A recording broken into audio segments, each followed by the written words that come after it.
Nifty 26,000 पार। Textile शेयरों में तेजी, वैश्विक संकेत बने ध्यान का केंद्र। भारत का सबसे बड़ा एआई हब विशाखापट्टनम में गूगल, अदानी और एयरटेल का $15 बिलियन निवेश। ट्रंप का दावा, भारत इस साल अंत तक रूसी तेल की आयात में 40% कटौती करेगा। भारत बन गया खिलौनों का ग्लोबल हब। 5 साल में बड़ा बदलाव। एप्पल ने भारत में आईफोन शिपमेंट में बनाया रिकॉर्ड। Q3 CY25 में 4.9 मिलियन डिवाइसेस भेजे हैं। टाटा ट्रस्ट में विवाद हो गया। महली मिस्ट्री ने ट्रस्टी रिन्यूअल पर रखा दुर्लभ शर्त। आप देख रहे हैं वही खाता, मैं हूं आपके साथ आशीष दुबे और लाया हूं आपके लिए मार्केट अपडेट्स। बात करते हैं सबसे पहले 23 अक्टूबर 2025 को भारतीय शेयर बाजार में नए संवत की पहली पूर्ण ट्रेडिंग सेशन के साथ जोरदार शुरुआत की। निफ्टी 25 ने पहली बार 26,000 अंक का स्तर पार कर लिया है और रिकॉर्ड उच्च स्तर के करीब पहुंच गया। मुहूर्त ट्रेडिंग सेशन में निफ्टी का हाई 25,934 रहा, जिसे आज के सत्र में महत्वपूर्ण प्रतिरोध स्तर के रूप में देखा जा रहा है। बाजार की शुरुआत त्योहारों के मौसम और उत्सव की भावना से हुई, जिसने निवेशकों के मनोबल को बढ़ाया। आज बाजार में टेक्सटाइल शेयरों ने बढ़त दिखाई, जबकि बैंकिंग इंडेक्स में ज्यादा बदलाव नहीं हुआ है। आईटी सेक्टर पर भी नजर बनी हुई है और खासकर अमेरिकी राष्ट्रपति डोनाल्ड ट्रंप द्वारा दिवाली समारोह में भारत के साथ व्यापार का जिक्र करने के बाद ट्रंप के बयान ने आईटी और सेवा क्षेत्रों में निवेशकों की उम्मीदों को बढ़ाया है। इन्फोसिस के शेयरों में लगभग 3% की तेजी देखी गई, क्योंकि कंपनी के प्रोमोटर्स, जिनमें सुधा मूर्ति और नंदन नीलेकनी शामिल हैं, 18,000 करोड़ के शेयर बायबैक में हिस्सा नहीं लेने का निर्णय ले चुके हैं। इस कदम के बाद इन्फोसिस निवेशकों के ध्यान का केंद्र बन गई है। इसके अलावा हिंदुस्तान यूनिलीवर, लॉरेंस लैब्स और कोलगेट पैल्मोलिव जैसी कंपनियों की आय रिपोर्ट आज निवेशकों के लिए महत्वपूर्ण रहेगी। वैश्विक स्तर पर हालात मिश्रित हैं। अमेरिका ने चीन पर कुछ एक्सपोर्टर्स कर्ब्स लागू किए और रूस की बड़ी तेल कंपनियों रोसनेफ्ट और लुकोइल पर प्रतिबंध लगा दिए, जिसमें ब्रेंट क्रूड की कीमतों में 5% की तेजी आई है। अमेरिकी बाजारों में तनाव और निराशाजनक आय रिपोर्ट के कारण मजबूत नहीं देखी गई, जिसमें भारतीय बाजार पर भी वैश्विक दबाव बना हुआ है। अन्य प्रमुख घटनाक्रम, एनएमडीसी लिमिटेड ने लम्स और फाइन्स आयरन आर की कीमतें क्रमश 550 और 500 प्रति टन कम की है, जिससे कंपनी के शेयरों में निगाहें केंद्रित हो गई। तेजस नेटवर्क्स को एनसीसी से आईपी एमपीएलएस राउटर्स की सप्लाई का नया ऑर्डर मिला है। एमएनजी इन्वेस्टमेंट्स ने भारत में अपने निवेश पर भरोसा जताया और 2026 के लिए रक्षा क्षेत्र में बड़ी ओवरहेड पॉजिटिव रखने का संकेत दिया है। स्टॉक्स सिफारिशें क्या रहीं? Sudarshan Sukhani, technical trends, Adani solutions, stop loss 920 रुपए, बीईएल 405 रुपए, कोल इंडिया 375 रुपए, इंडस टावर्स 330 रुपए, Mitesh Thakkar bonanza portfolio, Infosys stop loss 1455, target 1515, बाइकॉन 360, target 378 से 380, एसीएल टेक 1470, टारगेट 1 से 1525, आईडीएफसी बैंक 75.50, टारगेट 80 रुपए। आज का बाजार उत्सव के माहौल और मुहूर्त ट्रेडिंग सेशन और वैश्विक संकेतों के मिश्रण से रोमांचक बना हुआ है। निफ्टी का 26,000 पार करना निवेशकों के भरोसे और बाजार में सकारात्मक रुझान को दर्शाता है। निवेशक आज बैंकिंग, टेक्सटाइल, आईटी और रियल एस्टेट सेक्टर के शेयरों पर विशेष ध्यान देंगे। मौजूदा माहौल में निवेशकों को वैश्विक संकेतों, क्रूड की कीमतों और प्रमुख कंपनियों के आय अपडेट पर नजर बनाए रखना जरूरी है। आज का सत्र भारतीय शेयर बाजार के लिए एक मजबूत शुरुआत साबित हो सकता है और आगामी दिनों में बाजार के रुझान तय करने में मदद करेगा। बात करते हैं भारत के सबसे बड़े एआई हब की। विशाखापट्टनम में गूगल, अदानी और एयरटेल का $500 बिलियन निवेश।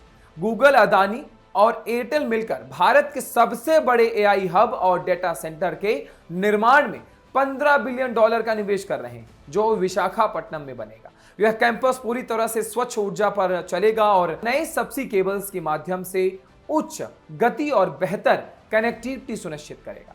इस एआई हब में गीगावाट स्तरीय डेटा सेंटर होंगे, जो गूगल के एआई टूल्स को भारतीय व्यवसायों और डेवलपर्स के करीब लाएंगे। इसके साथ ही गूगल की उपभोक्ता सेवाओं को भी स्थानीय उद्यमों के लिए इंटीग्रेट किया जाएगा। एयरटेल यहां एक केबल लैंडिंग स्टेशन और फाइबर नेटवर्क स्थापित करेगा, जिसमें कम लेटेंसी वाली इंटरनेट सेवा सुनिश्चित होंगी, जबकि अदानी कॉनेक्स डेटा सेंटर और हरित ऊर्जा इंफ्रास्ट्रक्चर के विकास में सहयोग करेगा। यह पहल भारत में एआई और डिजिटल इंफ्रास्ट्रक्चर के क्षेत्र में एक बड़ा मील का पत्थर साबित होने वाला है। बात करते हैं ट्रंप के दावे की। भारत साल अंत तक रूसी तेल की आयात में 40% कटौती करेगा। अमेरिकी राष्ट्रपति डोनाल्ड ट्रंप ने हाल ही में भारत को लेकर बड़ा दाव कर दिया। न जाने क्यों ये बात पे कुछ भी कह देते हैं। उन्होंने कहा कि भारत इस साल के अंत तक रूस से तेल की खरीद में करीब 40% कटौती करेगा। ट्रंप के अनुसार यह कदम भारत के ऊर्जा आयात और वैश्विक तेल बाजार को प्रभावित कर सकता है। हालांकि भारत ने अभी तक इस दावे पर कोई आधिकारिक टिप्पणी नहीं दी है। आपको याद होगा डोनाल्ड ट्रंप ने कुछ ही दिन पहले एक टिप्पणी दी थी, एक बात कही थी जिसमें कहा कि भारत अब तेल नहीं खरीदेगा रूस से, लेकिन ऐसा कुछ नहीं हुआ था। एमईए की प्रेस ब्रीफिंग में आपने सुना ही होगा और विशेषज्ञों का मानना है कि अगर ऐसा होता है तो इससे रूस और भारत के बीच तेल व्यापार पर असर पड़ सकता है। वहीं अन्य वैश्विक बाजारों में तेल की कीमतों में उतार चढ़ाव आ सकता है। भारत ने हाल ही के वर्षों में ऊर्जा सुरक्षा के लिए विविध स्रोतों से तेल आयात करने पर जोर दिया और यह कदम इसी रणनीति का हिस्सा हो सकता है। इस बीच अंतर्राष्ट्रीय आर्थिक और राजनीतिक दृष्टिकोण से भी इस दावे को महत्वपूर्ण माना जा रहा है, क्योंकि रूस पर पश्चिमी प्रतिबंधों के बीच भारत की भूमिका वैश्विक ऊर्जा नीति में ध्यान का केंद्र बनी हुई है। अब बात करते हैं, भारत बन गया है खिलौनों का ग्लोबल हब। 5 साल में बड़ा बदलाव आया है। 5 साल पहले भारत में अधिकतर खिलौने आयात किए जाते थे और चीन से बाजार पर हावी था, लेकिन आज स्थिति पूरी तरह बदल चुकी है और भारतीय खिलौना उद्योग ने जबरदस्त प्रगति की है। प्रधानमंत्री नरेंद्र मोदी के मेक इन इंडिया विजन के तहत भारत अब खिलौने बनाने और निर्यात करने वाला वैश्विक केंद्र बन गया है, जहां उद्योग ने 300% की प्रभावशाली वृद्धि दर्ज की है। सरकार की सहायक नीतियों ने स्थानीय उद्यमों को बढ़ावा दिया, कौशल विकास को प्रोत्साहित किया और नवाचार को आगे बढ़ाया है। गुजरात, महाराष्ट्र और तमिलनाडु जैसे राज्य इस परिवर्तन के अग्रणी हैं, जहां पारंपरिक शिल्प से लेकर आधुनिक इलेक्ट्रॉनिक खिलौने तक का उत्पादन हो रहा है। अब भारतीय खिलौने अपनी रचनात्मकता और सांस्कृतिक पहचान के साथ दुनिया भर के घरों तक पहुंच रहे हैं। बात करते हैं, एप्पल ने भारत में आईफोन शिपमेंट में बनाया रिकॉर्ड। Q3 CY25 में 4.9 मिलियन डिवाइस भेजे हैं। बहुत बड़ी मात्रा में है, आप समझिए इस बात को। एप्पल INC ने जुलाई सितंबर 2025 Q3 CY25 तिमाही में भारत में 4.9 मिलियन आईफोन शिप किए हैं, जो साल दर साल 47% की वृद्धि है और कंपनी की अब तक की सबसे बड़ी तिमाही शिपमेंट बन गई है। इस बढ़ोतरी का बड़ा कारण आईफोन 17 सीरीज का 9 सितंबर को लॉन्च और देश में त्योहारों का मौसम माना जा रहा है। दिलचस्प बात यह है कि इस तिमाही में भारत से होने वाले शिपमेंट ने एप्पल की वैश्विक आईफोन वॉल्यूम का 9% हिस्सा पूरा किया, जो पिछले साल की इसी तिमाही के 6% से काफी अधिक है। यह डेटा भारत की बढ़ती महत्वता और एप्पल के लिए देश में बाजार विस्तार को दर्शाता है।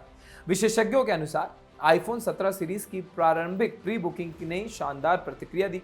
लॉन्च के पहले वीकेंड में प्री बुकिंग्स ने आईफोन 16 सीरीज की तुलना में 30 से 40% की बढ़ोतरी की। इसके अलावा एप्पल की रणनीति में भारत को एक प्रमुख बाजार के रूप में देखने का संकेत मिलता है, खासकर जब कंपनी अपने प्रीमियम स्मार्टफोन की बिक्री बढ़ाने और स्थानीय उपभोक्ताओं को आकर्षित करने के लिए लगातार निवेश कर रही होती है। इस रिकॉर्ड शिपमेंट में स्पष्ट होता है कि भारत एप्पल के लिए अब सिर्फ एक बाजार नहीं बल्कि रणनीतिक केंद्र बन गया है, जहां न केवल बिक्री बढ़ रही है बल्कि ग्लोबल सप्लाई में भी देश का योगदान तेजी से बढ़ रहा है। बात करते हैं टाटा ट्रस्ट में विवाद की। महली मिस्त्री ने ट्रस्टी रिन्यूअल पर रखा दुर्लभ शर्त। टाटा ट्रस्ट में चल रहे मतभेदों के बीच ट्रस्टी महली मिस्त्री ने वेणु श्रीनिवासन को ट्रस्टी और वाइस चेयरमैन के रूप में फिर से नियुक्त किए जाने की मंजूरी दी है, लेकिन यह मंजूरी एक विशेष शर्त के साथ दी गई। मिस्त्री ने कहा कि अब से सभी ट्रस्टी रिन्यूअल सर्वसम्मति यूनेनिमस से ही होनी चाहिए। यह शर्त सिर्फ श्रीनिवासन के लिए नहीं बल्कि मिस्त्री के अपने आगामी रिन्यूअल पर भी लागू होगी, जो 28 अक्टूबर को तय होगी। यह कदम टाटा ट्रस्ट में चल रहे अंतर मतभेदों और सत्ता संतुलन के मुद्दों की ओर इशारा करता है। टाटा ट्रस्ट, जो भारत के सबसे बड़े व्यवसाय समूह टाटा ग्रुप को नियंत्रित करते हैं, ये मामला उनके पारंपरिक निर्णय प्रक्रिया और ट्रस्टी टीम के बीच बढ़ते तनाव को उजागर करता है। मिस्त्री की शर्त से यह संकेत मिलता है कि भविष्य में किसी भी ट्रस्टी के रिन्यूअल पर सभी सदस्यों की सहमति अनिवार्य होगी, जिससे निर्णय प्रक्रिया और अधिक पारदर्शी होने की उम्मीद है। इस फैसले के पीछे की राजनीति और संगठन के भीतर चल रहे मतभेद अब निवेशकों और उद्योग जगत के लिए भी निगरानी का विषय बन गए हैं, क्योंकि टाटा ट्रस्ट की गतिविधियां समूह के रणनीतिक फैसलों और निवेश निर्णयों पर सीधा असर डालते हैं। आप देख रहे थे बही खाता, मैं हूं आपके साथ आशीष दुबे और लाया हूं आपके लिए मार्केट एड्रेस। फिर मिलेंगे अगले एपिसोड में और बताएंगे आपको क्या कुछ खास है मार्केट। तब तक के लिए नमस्कार।